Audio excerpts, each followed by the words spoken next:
Yo, what is up, guys? Shinobi here, back again with another video for you guys. And today we got ourselves another reaction video, and we got ourselves.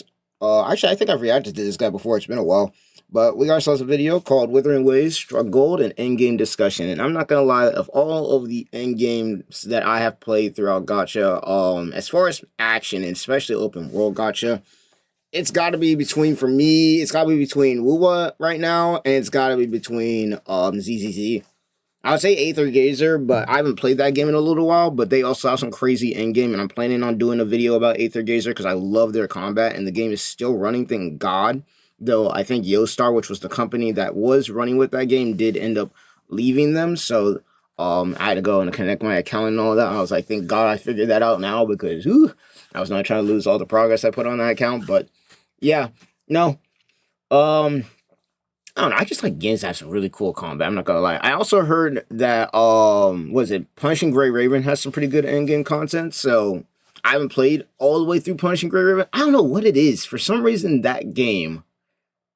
I don't know. I might need to hop back into it again because I played it a long time ago when it first came out. I played it a long time ago when it first came out.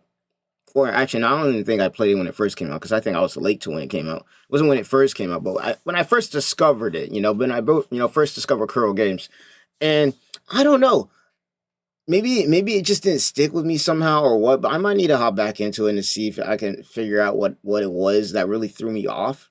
I think it might have been the way the combat works on controller versus mouse and keyboard because unlike in a normal combat scenario when you're doing your combos, whatnot, you have to push all these buttons and whatnot versus with wuwa and everything, I'm just using the X, I'm just using certain things. I don't know. I think something about it was throwing me off. But either way, as far as endgame goes, we've talked about Wuthering Waves, and then we're talking about like obviously the Hoyoverse games. I think Wuwa's got it down right now. They really do. Now they're not perfect by any means. They're not perfect by any means, but what they do have, they have something to build off of, and it's really good. And I've been enjoying it. I'm not gonna lie to you. I've been running through hologram bosses. If you guys haven't been able to see on my channel, I've been running through the hologram bosses. I've been running through the overworld bosses. I just been having a time of my life playing the game, which is a good thing. That means that the game is doing its job well because um outside of the story and Wula, and obviously running around and unlocking everything else like that, and then the events. The big thing for me would obviously be the end game, because what we building these characters for to take on tough bosses. I mean, that's the main reason we build the characters the way we do. And right now, Within Ways, they've been killing it. They've been killing it. I know I sound like I'm glazing, but they just been killing it, man. I don't have too much problems with the end game at the moment.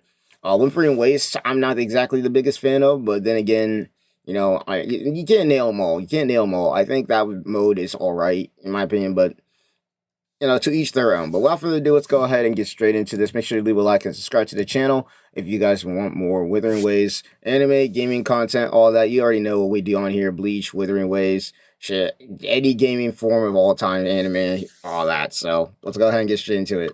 To the mainstream gachas nowadays, you're always given something to shoot for in terms of account progression. This is usually considered endgame content that gives you a bunch of enemies to defeat with ever-increasing health pools as you go to higher and higher difficulty stages with a timer on top of that to make it even more, difficult. Yeah. In Genshin, which was the originator of this newer system, this endgame content would be the Abyss, Imaginarium Theater, and more recently, Stygian Onslaught. In HSR, it'd be stuff like Memory of Chaos and Pure Fiction, and even some of the newer games that haven't released yet, like NTE, have the exact same thing with their version of Genshin's Abyss. Which makes sense because, I mean, we've said this over and over again. It's the reason why a lot of people criticize Genshin Impact so much is because a lot of people are using Genshin Impact as their template to making their new game, which is why we criticize it a lot, because when you get Genshin to change its stuff to be more player friendly, then guess what? All these other games will follow suit because they're kind of using that to make their game. They're kind of trying to take Genshin and use it as a template. Now, obviously, Wuwa has been doing really well, and we've been seeing some newer games also take some stuff from Wuwa that they do well in implementing, which is a good thing. But there's a reason why people criticize, especially the end game in Genshin Impact, which most of the time is just a damage check. It's just a damage check with a timer, which means there's no really skill involved. It's more of, okay, how much can you spend to get your character busted as out, and do you have perfect artifacts? Not really skill-based. But once again, it's the reason why we criticize this, because we don't want other games to have to follow that same end game. Now, luckily, other games outside of just the Hoyoverse and wuwa, community. Like once again, Aether Gazer, and let's see, what other ones have I played recently outside of? Well, I think Epic 7 too. They have their own end game. They don't do the same thing, but then again, they're turn based. But then if you go to Hoyoverse, it's a turn based game with Honkai Star Rail. Um, One thing that you do not have in Epic 7 is a bunch of HP inflation. Like it actually takes some skill and some pretty decent gear to beat some of the end game stuff that is in that game. So, it is what it is. ZZZ is the only one, in my opinion, that actually has a decent end game at the moment. A time limit, and if you don't have the damage or the characters that are necessary to clear, well, that sucks for you. Better luck next time, or better luck after you get whatever characters you need for that content. Pretty much. For the most part, this isn't actually content that people enjoy. Like, it takes a special kind of person to be excited to jump into HSR's MOC and slam Bro, MOC with what's his face? Who Cry? I'm pretty sure that one patch with Who Cry, oh my god, that was bad. That was so bad. And even now, I've played through. I started playing HSR again recently. I went through Memory of Chaos, bro. I pulled out my freaking. Oh, what do you call it? I pulled out my Mr. Yang out here, bro. Mr. Welt Yang with his artifact C0, but still, I got his artifact. But I got him for. I have my C4, bro. He's doing no damage. He's doing no damage in Memory of Chaos, bro. Now, they did buff some characters. Like, for instance, Silverwolf now has the ability to hit her ultimate on everybody, which is a good thing because, holy crap, she was pretty much getting power crept by everybody in the game who had the same ability as her, even 4 stars, like Para. But even with all of that, bro, my boy Welt Yang was doing peanuts for damage, bro. I think I only went up to, because I did Memory of Chaos recently, I think I went up to 11 or 12 before I started 11 or 12 before I started really getting some difficulty. I think it might have been 11 where I stopped that because I was like, I'm not about to try and go through all that again. But like, yeah, it's rough. And even my Acheron, who I have at C0 or C1Z0 for her light cone, it's a struggle out there, man. It's a struggle. Now, granted, I haven't really summoned or played the game in a long-ass time, so I probably missed all the crucial banners to deal with half that stuff. Plus, on top of that, I still haven't gotten either. Well, I got Archer, but I barely powered him up. And Saber, well, we don't, yeah. But still, like, it's rough out there, man. It's rough out there. Into a multi-million HP enemy. Yeah. But regardless of which game you're playing, they offer rolling currency as an incentive for players to actually do it. So while people might not want to do it, they usually still end up doing it for that currency. Yep. Wuthering Waves isn't immune to this either, because it actually has the same kind of content too. Their Tower of Abyss is basically directly ripped off of Genshin's Abyss for better or for worse, and Whimpering Waste is essentially their version of HSR's Pure Fiction with significantly more waves of enemies to defeat than their tower modes have. Recently though, wuwa has been doing something a little bit different, and I think it's absolutely worth talking about because it's actually breaking the mold of this cookie-cutter gacha formula for endgame that we've had ever since Genshin released. Yep. They actually released 2 modes that are two modes, man. Events, one of which is called Virtual Crisis, Virtual and the Crisis, other is which is Banners Peak. Never Fall. I haven't done this yet, but I'm going to do it very soon. I need to do it. But they both have massive potential for changing the game of how we all play endgame and gachas like this. In short, both of these modes offer unique things that iterate on different core aspects of gameplay, and more importantly, they both offer a means for the player to decide how they want to interact with each of the different game modes. Yep. I want you to remember that point, because I'll come back to it later. Let's first dive into talking about Virtual Crisis. This is a game mode that essentially acts as a boss rush, where there's 4 different bosses you can fight, and all of them are slightly different from their overworld versions with new movesets and new mechanics. Before you fight them though, you need to unlock a few things. There's actually 8 stages to clear prior to fighting those bosses, and you need to clear all of them because they give you things to change the difficulty of the boss fights. See, this is an event where it's not actually designed in a way where you need to beat the bosses under a certain amount of time, and yeah. There is no am I correct? Is there a timer? No, I don't think there's a timer. I think you just keep going. Realistically, you don't need to have specific units just to beat a stage. This event is actually designed in a way where you can clear it with anyone in as much time as you want at any difficulty level that you choose. So yeah, no, I was right. Yeah, there is no timer. But yeah, no, he ain't wrong. I cleared majority of this content. I don't use meta teams for me, but for anybody who watches me play, I don't use meta teams.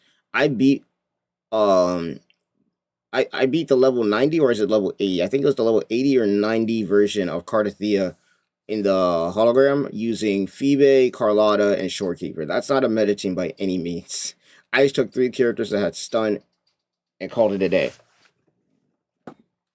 Who in the world? Was somebody just calling me? Oh, I think that might have been my brother. I'll have to call him back. But yeah. And then just recently, I did a whole boss rush with all the hologram bosses in the overworld, and I beat them using Carlotta, Cardathea, and Shorekeeper. Not a meta team by any means. Like, the one thing I love about wuwa is I can use whoever I want, whenever I want, and still be able to beat these bosses. It's a skill check more than a damage check, which is the problem that a lot of Hoyoverse games have, where a lot of them, it's not really a skill check.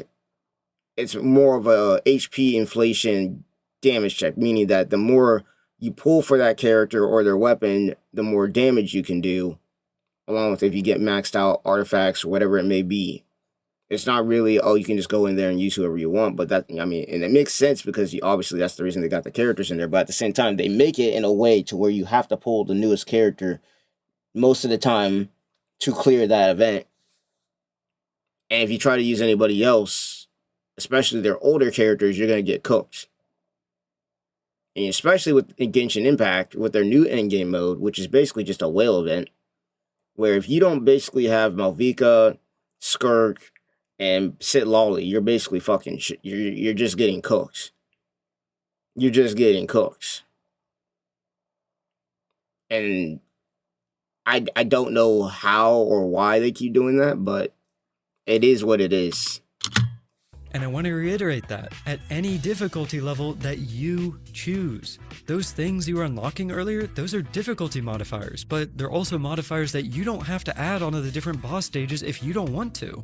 With nothing added, I mean, it's basically an overworld fight that you'll be able to clear very quickly. But depending on what you choose, you could be adding more HP to the boss, you could be lowering your own stats, you could be changing how mechanics of the fights work so that different parts of it are more important than others, and you could even add new mechanics to the bosses on top of what they have in their base fights. This makes each and every fight unique to the player that's doing it, at least assuming they're not going for the max score, and even better, it makes it accessible to almost everyone, right? Like, if you're a new player and you want to take on the bosses with your underleveled characters, then there's nothing wrong with doing that. You can just take not as many modifiers as an endgame player would. And if you want to push into those higher difficulty levels with more modifiers as a new player anyway, well, they give you trial characters that you can use that will help you do it. On the other hand, maybe you've got a developed account, but you're not a sweaty gamer that wants to clear the extremely difficult stuff. Well, in your case, you only have to take some of the modifiers. And for those sweaty gamers, you can take all of them, and every single one, man. Gives you props for doing so through giving you a cosmetic title that tracks your total score in the event. On top of this, to get all the rewards from the event, you don't actually have to clear the full thing. If you're someone that's not aiming to be sweaty and go for max difficulty, there's daily challenges that you can do that will give you currency you need to purchase things in the shop, and as long as you do them, you'll easily be able to fully clear it out, especially with the trial characters that they give you. All of this is actually so awesome because it puts the power in the player's hand to decide how they want to go at each thing. Like I said. Yeah, no, I'm not gonna lie. When I say this, even with my account being as built as it is, which isn't crazy, I'm not gonna be wrong. I don't know, my account's not crazy built, but even long as I've been playing, I sometimes use the trial characters just to clear the stuff. I still use sometimes, like some of them, and I don't all of them. If I have a built character, I'm gonna use my own because 9 times out of 10 it's probably gonna be more strong than the trial one. But the big thing that people like about this endgame is that you can choose how you want to clear it. No damage check, no HP inflation check, no needing to be like, oh, you have to pull this character in order to clear it, or else you ain't getting shit done. None of that nonsense. But once again, the day that Donjin mains can't clear endgame is going to be the moment that we start having a problem. And for anybody who knows who Donjin is in this game, you guys know what I'm talking about, bro. It's a 4-star Havoc character that everybody runs around with and solos every boss with by himself. Like, the moment that we can't do that no more is going to be the problem, bro. That should be the base. That 4-star character being able to run around and solo everything. Everyone that isn't going for max score will end up with a completely different fight than another person because they get to choose how difficult the fight will actually be. But with that said, while the event is accessible, the true goal of the event is to clear it at the highest difficulty you can. Like, Yep. this is meant to be truly difficult content, and it's essentially just bragging rights if you can do it. And personally, I think that's a great way to do endgame content. You can keep the base rewards accessible to everyone, but you give the players that want more the opportunity The bragging to rights right play there. more. It's perfect. This is- It is literally perfect. You give players what they want, and then for the ones who want to go out deep, you get the bragging rights. It's an all-in-one combo, bro. Like it's a side of chicken with a 2-piece biscuit from Popeyes. event is actually one that's taken from another gacha game called Arknights, and in that game they used to run something called Contingency Contract. It worked I've in the never exact same played way. Arknights. Like I've heard so much about this game, but I've never played it. Back when I was playing in like 2014 to 2016, the only games that I were playing during that time were like Asphalt 8, Summoner's War, Naruto Blazing, what else? Naruto Blazing, Bleach Berry Souls, Soccer Spirits. What else was I playing during the time? There was a couple other games, but I never did play Arknights. Take different difficulty modifiers that will change how the stage plays, and after a certain level of difficulty, it's no longer about the rewards, and more so just about, well, can you clear it? For me personally, back when I played Arknights, I was someone that always chased after the highest difficulty levels possible in Contingency Contract because it gave me an avenue to express skill, and more importantly, gave me something to really strive for as a means to gauge my account's progression. Like, not everyone is going to be able to clear content like this, but personally, I think that's fine. Content doesn't have to be clearable by everyone to still be meaningful for the people that can. Yep. With that said, Facts. I do have to say that it's not without faults though. That is true. Arknights, which is a tower defense game, wuwa is a real-time action game where knowing what's actually going on your screen is extremely important. In this mode though, there are definitely times where visual clarity can be a complete Yeah, there's a lot mess. going on. I mean, look at this. Can There's you a lot actually tell going me on what's right going there. on here? No. Alongside that, while the difficulty modifiers are great, I do think wuwa needs to be more careful with them so that they're challenging, but not annoying or super restrictive. True. For example, I would consider an annoying modifier this one from the Fleur-de-Lis fight where she gains a massive shield once you hit low HP. It effectively acts as another health bar that you have to chunk through, which isn't the most fun thing to deal with. Yeah. Oh my god, bro. I had to fight through that. Yep. Not fun. Not fun at all. Not fun. That's not really, in my opinion, that's like the equivalent of what Genshin Impact and other Hoyo Burst games are kind of doing right now, where they're just kind of adding more HP to the enemies and calling that difficulty. We don't want that. We do not want that.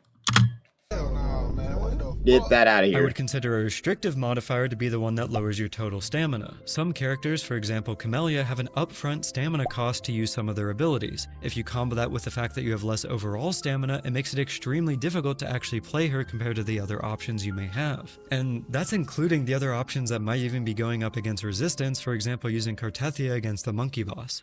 Despite those minor grievances, I do really wish gacha games had more content just like this so that players are not only given more agency in how they handle difficult content, but also just as a means to actually have truly difficult content in the game Yep. that isn't actually necessary to clear for the casual player. Currently, this event is only ran twice in wuwa, but personally, I think this would be a banger endgame, and I really do Yeah, hope shit, that I Kuro would- if continues they- to iterate on how this event. Like, if they improve on this and then make it a permanent endgame mode that they just rotate or something like that, hey, I'm all down for it. Or they don't even have to rotate it. They can just, like, keep it as permanent endgame and then just reset it every once in a while so that people can get daily rewards from it. It works And then going add new forward stuff and to it doesn't if they leave by want. the wayside. Now, let's talk about the other event that's been running this patch, Banners Never Fall. I As have not mentioned played earlier, this yet for this some one definitely reason. feels I don't less know like why. endgame than Virtual Crisis does, but I still think it's worth talking about as a means to discuss what endgame could be. In short, this mode involves you roaming around the city of Septimon in-game, fighting groups of enemies in different zones that each control a banner. After defeating the enemies and claiming the banner for yourself, you gain buffs to use as you move on to the next one, meaning you get progressively stronger as you claim more zones. For example, at the start, your ultimate ability might only be doing 100,000 damage, whereas by the end, it could be doing upwards of 1,000,000, if not more than that. Oh, On shit, this damn. is just a fun mode that iterates on the exploration aspect of the game, right? Like, you're taking back a city as you explore it, and you come across different banners, and That while sounds doing so, pretty you get a lit, bit I'm of a not gonna power lie, that fantasy sounds as you lit as progress and hell. become stronger. But my thought is, why does it have to be just that? Like, I don't think this would fit cleanly into the game as a recurring endgame mode, but I do think it has potential to be something really special if it was iterated on beyond the base it has now. See, you know what would be cool with this mode, because I haven't played it yet. You know what would be cool is not only if they did it, because I'm assuming this is limited just to the Septimon event. What would be really cool is if they did something like this and put it in like Huaoyang or the Black Shores, like with the bosses that they have there. That'd be cool to do. Just kind of make it like a rotating theme, where it's like, okay, first it's in Septimon. Then it's going to take place in Renacida. Then after that, then it's going to take place in, what do you call it? Then it takes place in Huaoyang. Then it takes place on Black Shores. You know, they could just like rotate it. That could be cool. For example, if you want to keep the event the exact same in terms of gameplay, you could make it not necessarily timed in the way that the Tower of the Abyss is, where you need to clear within a certain time frame, but more like a time trial where you start from 0 and you try to clear as fast as possible with your final time ending up on some kind of leaderboard. In the same way that the Virtual Crisis event is extremely accessible, this could be too. The casual players will just enjoy the power fantasy bit and the exploration that comes with it, whereas the endgame players will actually be going for ranked, trying to speedrun as quickly as they can. So to take it a step further, each zone could be marked out with different buffs. Like in one region, you could get fusion buffs, which makes that a priority for you to take out if you're running that kind of team. And again, similar to the Virtual Crisis event, this would make each and every player's run different, because the path that you would take entirely depends on the units that you as the player would want to use. Taking it even further, the mode could be opened up to other regions. For example, what if we had the same mode he had the same idea as me. This could open up the mode to be seasonal rather than on a set schedule. Like and they have so many areas they could do this with too. Each of the different seasons could be in a new region. Like the first one is in Septimont, but then we go to Huanglong, then Raguna, then the Black Shores, and so on. There could also be new buffs with each season that may incentivize players to use different units, and the monsters you fight could also be themed after the region you're playing in. On top of that, what if the mode was playable in co-op, whether through matchmaking or with your friends? This could open up the game mode to adding this with co-op, oh my god, that would be that would go so hard, I'm not even gonna lie. Putting co-op into a mode like this would actually go so freaking crazy. Like, you could just squat, they need to do that, bro, let them cook. Truly different. Adding co-op to this would be insane. There's not really a whole lot you can actually do with your friends, and this absolutely has the potential to be a great fit for that. Like, you could go into one region claiming the fusion buffs, but your friend could go into the Spectra region, and your third could roam around and help both sides. And then you meet up to fight all the different bosses as you progress through the different zones. Bro, they need to implement basically, that, bro. What I'm trying to get across here is that this is a mode unlike what I've personally seen in any other gacha, but it's also a mode that I had a ton of fun with and see a lot of potential for. They need to cook with that. There are so many different avenues that they could take this gameplay down, even if it isn't as an endgame mode. And I really do hope that going forward this is brought back in the future so that we can experience it again. And the co-op idea is probably the best idea I've ever heard. I'm not gonna lie. I'm impressed with both of these events in WUWA, and I see all the potential I've been talking about with these modes because, quite frankly, I am sick and tired of the cookie cutter gacha endgame that's become the norm since Genshin popularized it with the Abyss.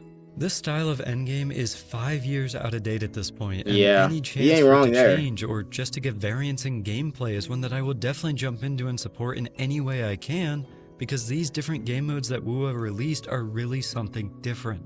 Like, yeah, they might be rough around the edges right now, but if they were iterated on, they get improved on, something special. Like, they got the amount of agents. It's like they got the base of what they need. Now they just need to improve on it. Now they just need to cook it.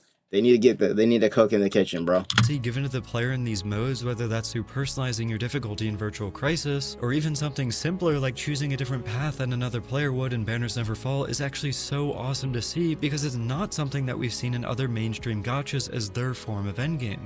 Wuthering Waves genuinely struck gold here. They have the opportunity to be a game changer for the gacha space by iterating on these types of gameplay systems rather than falling in line and following the basic status quo that every other gacha seems to be doing with their endgames. Like, it is about damn time that we move away from the old and archaic tower systems we have now and we start moving towards something that's new and fresh.